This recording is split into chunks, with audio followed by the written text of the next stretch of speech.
Now, Jarvis, we really liked a lot of the moves that the Falcons made heading up to free agency, right? Really, really think that they made some solid moves that are, is to me, and I think to you as well, moves that'll make the team exponentially better. However, there was one question going into free agency, and that was at the QB position.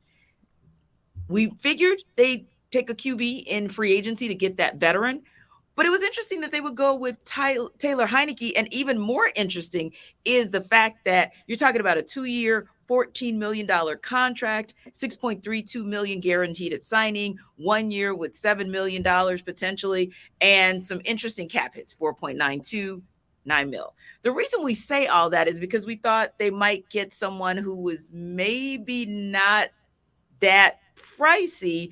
But when you get that guy, you might be thinking that he could also be a little more than a backup. So, that being said, does having a Taylor Heinicke, who is a little bit more than maybe a backup quarterback, we'll call him a high end backup, any pressure, any more pressure on Desmond Ridder?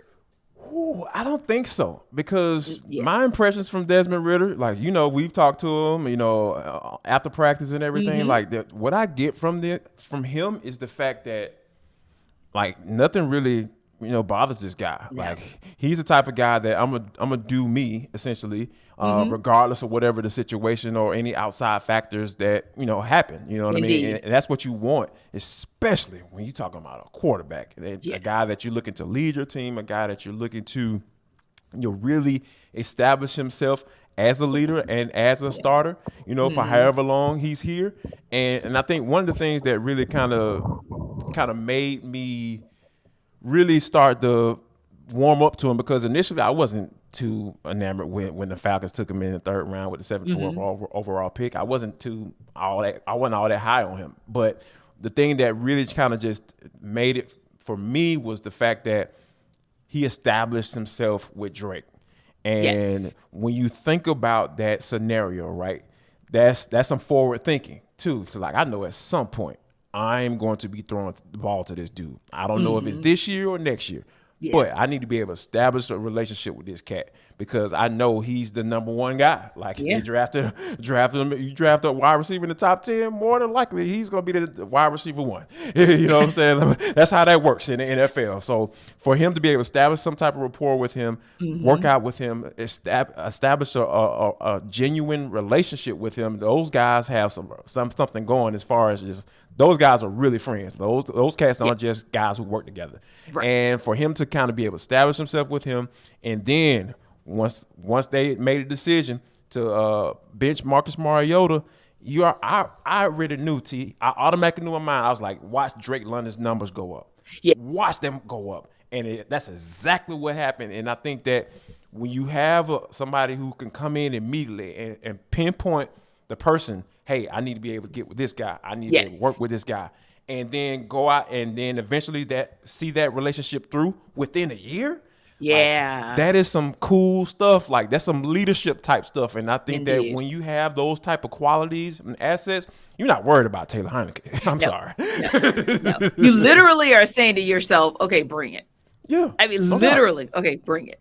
That's what I hear when I think about that. Now, for me, I'll be honest, I was kind of hoping for maybe someone the likes of maybe a Jacoby Brissett. I'll be Somebody who's honest. been around the block. Yeah, a little Yeah, bit and more. who I Okay. think would have been just a tad bit more okay with knowing that he was the backup because he's been that for so long in the league at this point.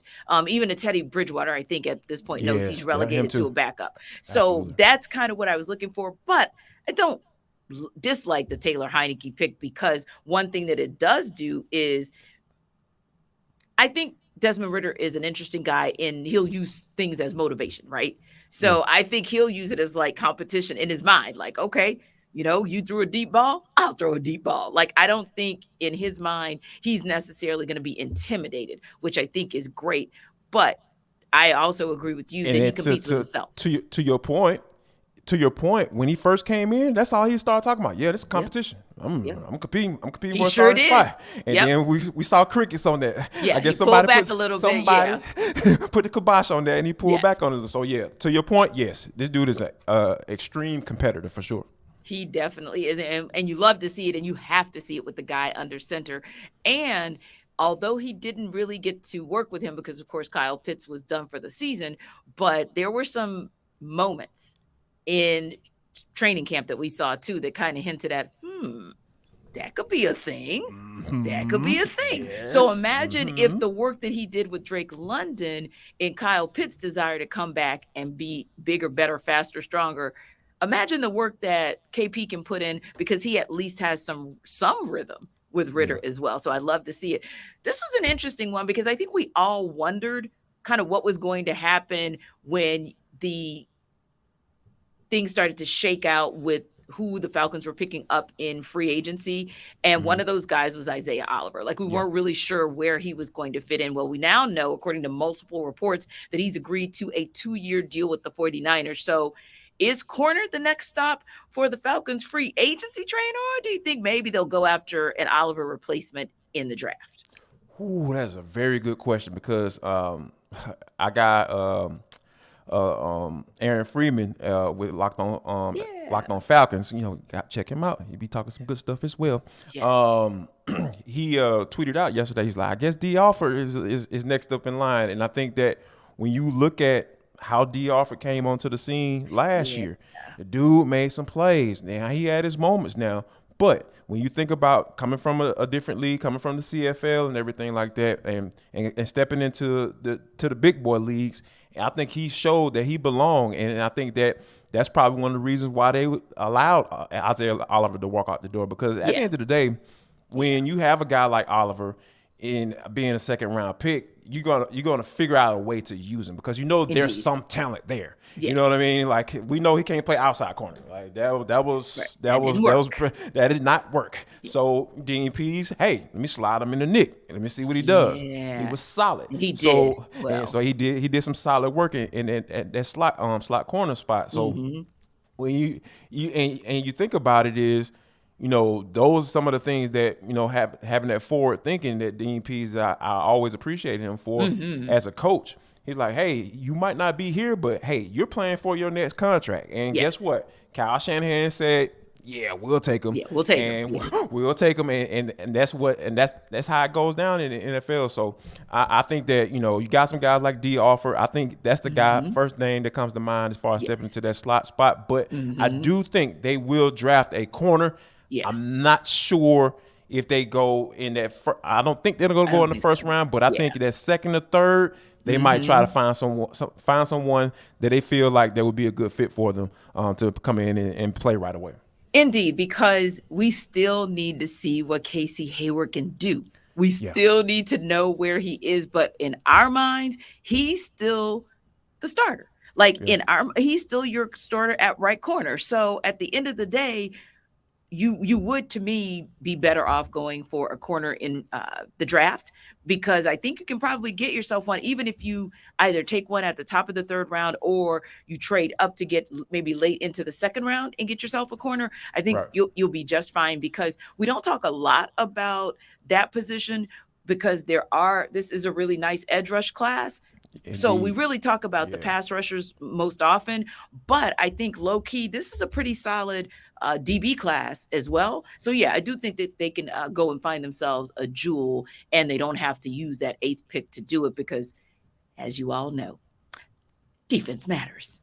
And we all know that with the moves that were made last week, exactly, that 8th spot, whether you stay 8 or you go up to 7 or 6, you are going to get prime real estate on the edge, to the point where you can now, in those other rounds, I believe they're going to be in good position. Also, we know that Terry Fontenot has done a nice job of getting a few assets. So if they need to package anything in the draft, I believe that they have what they need in order to do some packaging. Yeah, I mean, that's at the end of the day, it's all about team building. And I think a lot of people are talking about the flashy moves and not really doing it now. I classify Jesse Bates as a flashy move. To me, that's a flashy move. Well. Yeah, because you know he's the coveted guy. A lot of people were talking about how much money he was going to make before he even signed with the Falcons. So, but I think outside of that, you just been very strategic, very moves that are going to make them better as a team, and not necessarily guys who can carry a team on their back by getting the amazing numbers. Right. And I like what Terry Fontenot is doing. And I think, like I said, we've talked about his vision for this team. And it's crystal clear right now. I think that we are heading towards a board where they'll draft the edge rusher with the 8th overall pick. It just makes too much sense, right? Unless they come out here and get a Heinicke Ngakoue, and then even then, they still have to get somebody that can come in and get after the quarterback because, hey, we're going with the hashtag Tenitra Muncher all day on this show. Indeed. And listen, like you said, to me, there were some sneaky good picks that may not be splashy, flashy, but I think down the road, they'll deliver splash and flash and dash. And one of those is Jonnu Smith.